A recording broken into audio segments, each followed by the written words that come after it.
తమ్మి ఇట్లా డల్గా కూర్చోన్నావు? ఏం లేదన్నా, బోర్ కొడుతుంది, వచ్చి కూర్చున్నా. అలా అంటే అలా రా, ఏందో చెప్పు. సరే, నాకు ఏదైనా మంచి కథ చెప్తావా? ఎవరి కథ కావాలరా? గణన్న కథ చెప్తావా? గణన్న? గణన్న పేరు వింటేనే ఎంతో సాహసాలు చేసిన యోధుడు. అన్న ఇదంతా వద్దన్న, లేక స్టార్టింగ్ నుంచి చెప్పు. అతను చచ్చిపోయాడు రా. ఎలా అన్న? శత్రువులు చంపేశారు.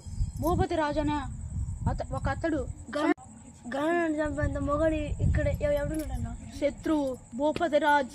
భూపతి రాజా? భూపతి రాజు ఆయన కూడా చనిపోయాడు కదా మొన్న. పేరు వింటేనే అతను గణన్నను చంపేసి బ్రతికాడు. అలా ఎలా కొన్ని కథలు వింటే భయం వేస్తుంది. ఇతని కథ వినాలంటే గుండెల్లో వణుగు పుడుతుంది. అది గణన్న అంటే.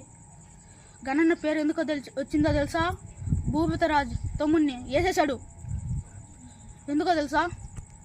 వాళ్ళ అమ్మ చచ్చిపోయిందిరా. అసలు ఇదంతా వద్దనా? ఏందిరా అలా అంటున్నావు? భూపతి రాజుకి గణ్యానికి అసలు ఏంటి గొడవ? అదేరా చెప్పాను కదరా, భూపతి రాజు వాళ్ళ తమ్ముడిని గణన్న వేసేసాడు. అది ఎందుకు అంటున్నాను? వాళ్ళ అమ్మని వాళ్ళ తమ్ముడిని చంపేశాడు. ఇదంతా వద్దన్నా. అసలు గని అన్న భూపతిరావు వాళ్ళ తమ్ముడిని ఎలా చంపాడు? అదంతా ఎందుకురా? ఒకసారి నువ్వే ఊహించుకో, ఎలా చంపాడు?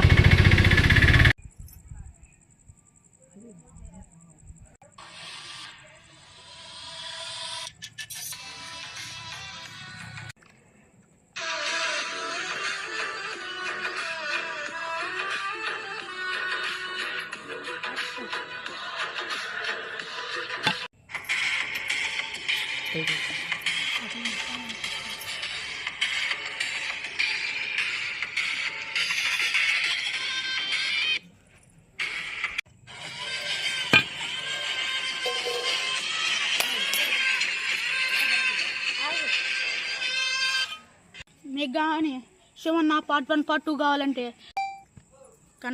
గణన్నది కావాలంటే పార్ట్ 1 పార్ట్ 2 మా ఛానల్ సబ్స్క్రైబ్ చేసుకోండి. అట్లాగే మా తమ్ముడు కామెంట్ బాక్స్లో పార్ట్ 2 కావాలని చేశాడు చెప్పండి. మా తమ్ముడికి కూడా ఒక చిన్న కామెంట్ పెట్టండి ప్లీజ్.